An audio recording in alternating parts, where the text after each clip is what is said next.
Well, Spencer, a great way to start the finals off for your team, especially coming out strong in that first period after letting up the first goal. Yeah, it was sort of a little bit of an awkward first period of feeling out between both teams. They scored in the first shift, and then we came right back there with three tallies and had some great A's there. And then things sort of settled in a little bit from there.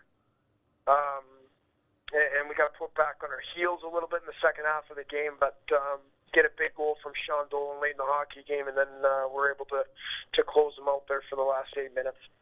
And it's just a lot of fight from the team, too, getting down early and then watching Allen tie it late, especially in that kind of environment, one you guys had never been in before. They had a lot of chances where the guys could have folded.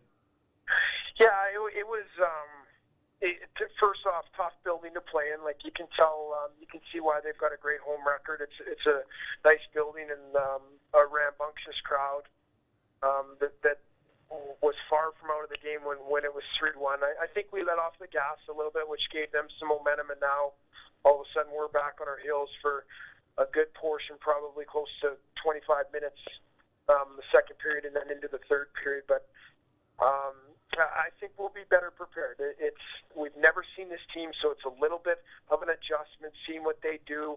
We can talk all we want about Chad Costello and Gregor Hansen and Spencer Asachuk and these guys, but on the board and draw it up on the whiteboard, but our guys still need to see it. And once you see it in the flesh and see how they play and see what you need to be aware of, I think it'll help us going forward.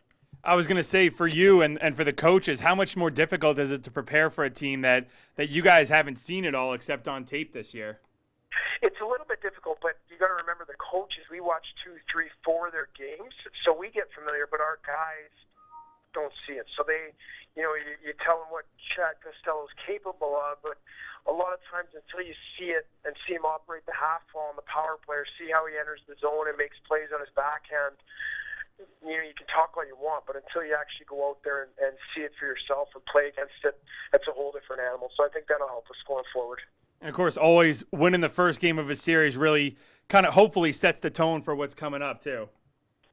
Yeah, game one's important, but we've been down this road before. We're pedal to the metal. We're resetting, and game two is just as important against a really good hockey team in a difficult building to play in. So, yeah, we're pleased and happy that we were able to get a win in game one and start the series off the way we wanted to, and now we'll reset and focus on game two. Do you have to prepare any differently because of the different way this series is set with 3 games there and then 3 games home? Do you have to do anything different?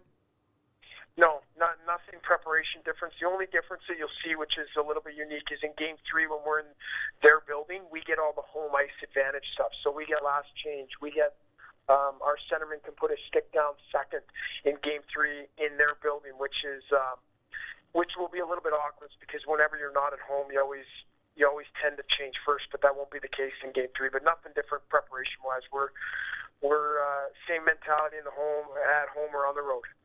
Well, now, will Allen get that for one of the games there in South Carolina, too, get those home advantages? You got it. They will get it for game 6. Okay. Awesome. Coach, thanks so much. Congratulations again. Okay, appreciate it, Kevin. Thanks.